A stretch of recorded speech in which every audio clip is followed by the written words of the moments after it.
Assalamualaikum warahmatullahi wabarakatuh. Perkenalkan, nama saya Sinta Syafitri dengan NIM C1C020012. Di sini saya akan membahas materi mengenai aspek keperilakuan pada pengakumulasian dan pengendalian biaya. Pertama, di sini ada tujuan dan penggunaan sistem akuntansi biaya. Akuntansi biaya mengidentifikasikan, menguantifikasi, mengakumulasikan, dan melaporkan berbagai elemen biaya yang berkaitan dengan produksi barang atau penyerahan jasa. Akuntansi biaya memiliki dua tujuan. Melalui akumulasi biaya, untuk penilaian persediaan dan penentuan laba, akuntansi biaya melayani kebutuhan penggunaan eksternal seperti pemegang saham, kantor pemeriksaan pajak, dan kreditor. Dengan menyediakan manajemen dengan informasi biaya yang tepat waktu dan relevan, akuntansi biaya membantu dalam perencanaan, pengendalian, dan evaluasi aktivitas operasional harian dan orang yang bertanggung jawab untuk itu. Data biaya juga memainkan peranan dalam analisis dan penilaian profitabilitas relatif atau tingkat diinginkannya suatu alternatif keputusan. Pendekatan dan sistem yang digunakan dalam menyediakan informasi biaya sangat berbeda satu sama lain. Setiap jenis memiliki aspek keperilakuannya masing-masing. Bila hal ini diabaikan, maka respon manusia yang tidak diinginkan dapat timbul, di mana hal tersebut berkisar dari agak mengganggu sampai benar-benar destruktif. Selanjutnya di sini ada sistem biaya tradisional atau historis. Istilah tradisional mengacu pada sistem biaya yang membatasi input pada biaya historis dan mengusahakan penyerapan penuh atas biaya tetap dan variabel oleh unit produk atau jasa. Sistem biaya tradisional atau historis terutama fokus pada identifikasi dan akumulasi biaya per unit produk atau jasa. Nah, salah satu kelemahan utama sistem biaya tradisional ini adalah bahwa persyaratan akuntansi keuangan menuntut agar biaya per unit produk atau jasa memperhitungkan semua biaya, baik yang dapat ditelusuri ke suatu produk atau jasa yang maupun yang terjadi untuk satu periode waktu tertentu atau untuk lebih dari satu objek biaya. Selanjutnya di sini ada sistem biaya standar. Sistem biaya standar mencerminkan pencampuran yang potensial efektif dari akuntansi dengan konsep pengendalian dari teori organisasi modern. Biaya standar adalah sasaran biaya per unit produk atau jasa yang ditentukan sebelumnya secara ilmiah, yang dikembangkan melalui studi teknik dan akuntansi. Biaya standar mencerminkan estimasi perinci dan canggih mengenai berapa biaya untuk melaksanakan suatu tugas tertentu atau menghasilkan suatu produk tertentu.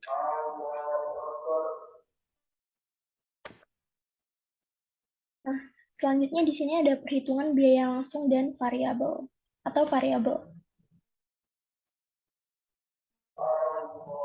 Yang pertama adalah filosofi yang mendasarinya. Semua metode akuntansi biaya tradisional sesuai dengan konsep biaya tersebut membebankan unit produk atau jasa dengan biaya penuh. Bahan baku langsung dan tenaga kerja langsung dibebankan langsung ke unit produk atau jasa. Sementara overhead tetap dan variabel pada kebanyakan kasus diserap berdasarkan estimasi tarif yang didasarkan pada volume yang telah ditentukan sebelumnya. Nah, ketika dasar yang digunakan untuk penyerapan berbeda dengan tingkat kapasitas yang telah ditentukan sebelumnya, maka prosedur penyerapan akan menimbulkan penyerapan terlalu tinggi atau penyerapan terlalu rendah atas overhead manufaktur. Analisis pelengkap dibutuhkan untuk mengidentifikasikan berbagai komponen yang menyebabkan terjadinya penyerapan terlalu tinggi atau terlalu rendah. Nah, metode akuntansi biaya tradisional juga mengabaikan fakta bahwa biaya overhead tertentu akan tetap konstan tanpa memperdulikan kuantitas dari unit yang dihasilkan atau jasa yang diserahkan. Sementara biaya overhead yang lainnya berfluktuasi terhadap volume. Nah, untuk mengatasi kekurangan ini, alat seperti penyusunan anggaran fleksibel dan analisis biaya, volume, laba diperkenalkan. Selanjutnya, di sini ada dorongan keperilakuan. Konsep, prinsip, dan praktik akuntansi mempengaruhi pengukuran kinerja manajerial, konsekuensinya, dan keputusan manajemen. Hal ini tidak selalu mengarah pada hasil yang diharapkan karena banyak ukuran kinerja memiliki bias yang terkandung di dalamnya, yang memotivasi manajer untuk memilih alternatif tindakan yang tidak sesuai dengan kepentingan operasi dan keuangan perusahaan. Lalu ada pengendalian Biaya. Membagi biaya ke dalam komponen variabel dan tetap memberikan dasar yang lebih baik untuk pengendalian biaya. Hal tersebut memungkinkan penyusunan laporan laba rugi menggunakan margin kontribusi yang menekankan pada pola perilaku biaya dan memberikan rincian kepada manajemen mengenai biaya teknik, biaya yang dikomitmenkan, dan biaya diskresioner. Perbedaan ini adalah penting bagi manajemen karena setiap jenis biaya memerlukan prosedur pengendalian yang berbeda. Lalu ada pengambilan keputusan. Nah, di samping menekankan perbedaan antara biaya tetap dan biaya variabel, serta memberikan informasi biaya diferensial, dalam suatu pengambilan keputusan tertentu, perhitungan biaya langsung atau biaya variabel memberikan informasi penting lainnya kepada manajer. Informasi tersebut meliputi margin kontribusi dari produk, lini produk, aktivitas jasa, divisi, dan sejenisnya. Nah, pengetahuan akan biaya diferensial atau biaya variabel serta margin kontribusi akan mempengaruhi perilaku manajer dan mengarahkan mereka pada pengambilan keputusan yang lebih baik. Lalu di sini ada beberapa situasi pengambilan keputusan ini seperti keputusan bauran produk. Nah, ketika dihadapkan dengan keputusan mengenai bauran produk, manajer penjualan yang mengetahui margin kontribusi dari produknya akan jauh lebih mampu untuk memutuskan produk mana yang akan didorong dan mana yang harus dikurangi atau ditolerir hanya karena penjualannya menguntungkan produk yang lain. Lalu ada penentuan harga pokok produk. Harga pokok baru. Produk baru pada umumnya diterima di pasar hanya setelah diuji coba secara ekstensif oleh perusahaan yang memiliki reputasi dalam industri tersebut. Untuk mendorong perusahaan-perusahaan guna menggunakan produk itu secara percobaan, manajemen dapat menjualnya pada biaya variabel. Lalu ada penetrasi pasar. Manajer dapat menggunakan biaya variabel sebagai dasar untuk penentuan harga ketika mereka bermaksud untuk memasuki pasar baru. Misalnya pasar luar negeri. Nah, dengan produk yang sudah ada atau ketika mereka terpaksa menghadapi persaingan yang semakin meningkat selama periode di mana permintaan menurun. Lalu ada penghapusan produk. Nah, margin kontribusi akan membantu manajemen dalam menentukan apakah akan menghentikan suatu produk atau hanya berhenti menjualnya di pasar tertentu. Lalu ada pesanan khusus. Perusahaan juga dapat dihadapkan pada dua jenis situasi pesanan khusus. Situasi tersebut dapat melibatkan akomodasi untuk pelanggan istimewa atau persyaratan khusus untuk ukuran, metode pengiriman, atau pengepakan. Lalu di sini ada lagi kampanye iklan dan promosi. Nah, untuk meningkatkan volume penjualan saat ini, perusahaan dapat meluncurkan kampanye iklan dan promosi khusus. Jika perusahaan menggunakan sistem perhitungan biaya tradisional, maka keputusan tersebut kemungkinan besar hanya akan didasarkan pada perbandingan antara tambahan biaya dengan prospek peningkatan dalam volume penjualan. Lalu yang terakhir ada keputusan mengurangi biaya. Jika harga jual suatu perusahaan ditetapkan oleh pesaing, maka manajemen akan mengetahui seberapa besar biaya variabel yang diperkenankan pada volume operasi saat ini jika tujuan laba tertentu harus dicapai. Pengetahuan ini akan mendorong manajemen untuk sangat waspada terhadap biaya dan juga memperkenalkan alat dan prosedur yang untuk menghemat biaya. Lalu selanjutnya di sini ada aspek keperilakuan dari langkah akuntansi biaya yang akan dipilih. Nah, ada penetapan standar. Elemen yang paling berpengaruh dalam menentukan keberhasilan atau kegagalan sistem biaya adalah standar yang digunakan sebagai kriteria kinerja. Standar yang memiliki fungsi ganda yaitu berfungsi sebagai tujuan untuk memotivasi pengendalian biaya dan sebagai alat evaluasi kinerja. Raymond Miles dan Roger Fern mengemukakan 4 persyaratan utama bagi sistem pengendalian yang unggul secara keperilakuan. Yang pertama ada standar haruslah ditetapkan dalam cara yang sedemikian rupa sehingga orang menerimanya sebagai sesuatu yang realistis dan bukannya arbitrer.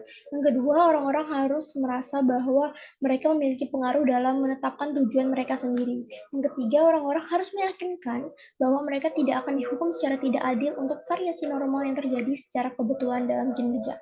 Dan yang terakhir, umpan balik atas kinerja haruslah bertujuan untuk koreksi maupun evaluasi. Lalu ada partisipasi dalam penetapan standar. Nah, pentingnya Partisipasi dalam penetapan standar telah dibahas secara ekstensif dalam literatur akuntansi keperilakuan Michael Foran dan Don DeCoster. Meringkas logika yang mendasari seluruh argumen yang mendukung partisipasi menjadi jika seorang pekerja berpartisipasi dalam menetapkan standar kinerjanya sendiri, maka ia akan membuat komitmen yang tegas terhadap standar tersebut, dan oleh karena itu akan bekerja keras untuk mencapainya. Dalam salah satu studi empiris mereka menggunakan teori disonansi kognitif untuk mendapatkan lebih banyak wawasan mengenai kenapa partisipasi lebih efektif dalam penetapan standar kinerja. Selanjutnya, di sini ada standar yang ketat versus standar yang longgar. Untuk berfungsi sebagai alat motivasi, standar yang akan digunakan haruslah tidak terlalu ketat dan tidak terlalu longgar. Standar yang ketat akan lebih sering tidak tercapai daripada dipenuhi. Variasi yang dihasilkan mungkin tidak secara adil berhubungan dengan kinerja yang buruk dan tidak diidentifikasikan sebagai sesuatu yang disebabkan oleh standar yang terlalu ketat. Standar yang ketat adalah tantangan yang berguna atau penghargaan intrinsik hanya bagi mandor atau manajer yang termotivasi oleh kebutuhan akan prestasi yang luar biasa. Nah, bagi individu-individu semacam ini, pencapaian atas tugas yang sangat sulit menghasilkan perasaan kebanggaan dan penghargaan diri sendiri yang kuat. Bagi kebanyakan individu, standar yang terlalu ketat dan kemungkinan kegagalan menimbulkan frustasi dan kecil hati.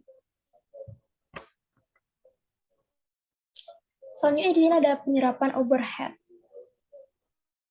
Bidang lain yang penuh dengan dorongan disfungsional adalah penyerapan overhead. Praktik umum untuk membebankan overhead manufaktur tetap dan variabel ke produk pada tarif estimasi yang didasarkan pada tingkat kapasitas yang telah ditentukan sebelumnya.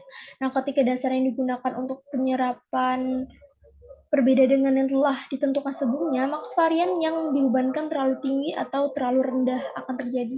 Ukuran dari varian ini juga dipengaruhi oleh tingkat kapasitas yang dipilih sebagai penyebut dalam penentuan tarif tersebut. Tingkat kapasitas jangka panjang atau kapasitas normal akan menghasilkan varian yang berbeda dibandingkan dengan tingkat kapasitas jangka pendek. Nah, pergantian dari satu tingkat kapasitas ke tingkat kapasitas lain bahkan dapat lebih mengaburkan. Lalu ada alokasi biaya tidak langsung. Dalam riset yang didukung oleh National Association of Accountants, James menemukan bahwa perusahaan responden membedakan dengan tegas dua jenis biaya tidak langsung, yaitu ada biaya jasa korporat dan biaya administrasi korporat. Nah, biaya jasa korporat adalah biaya jasa yang dilakukan secara sentral untuk manfaat korporat dan berbagai pusat pertanggungjawaban.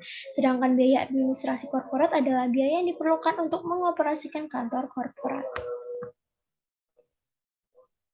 Lalu di sini ada analisis varians. Ya. Unsur dari pengendalian biaya adalah perbandingan secara periodik antara biaya aktual dengan sasaran biaya yang sudah ditentukan sebelumnya, baik dalam bentuk anggaran maupun standar. Perbandingan tersebut juga akan menghasilkan sejumlah varian, karena mustahil bahwa biaya aktual yang terjadi akan setara dengan standar atau anggaran dari elemen operasional yang akan dikendalikan. Nah, varian tersebut dapat merupakan hasil dari berbagai penyebab. Beberapa di antaranya dapat dijelaskan dan dikendalikan, sementara yang lain tidak dapat dijelaskan maupun dikendalikan. Nah, di sini ada keputusan investigasi varians. Keputusan manajemen semata-mata bergantung pada penilaian atas signifikansi diskrepansi yang diamati. Variansi ini memiliki signifikansi pengendalian hanya jika varian tersebut berasal dari penyebab yang dapat ditentukan atau dengan kata lain tidak bersifat acak dan rentan terhadap tindakan perbaikan.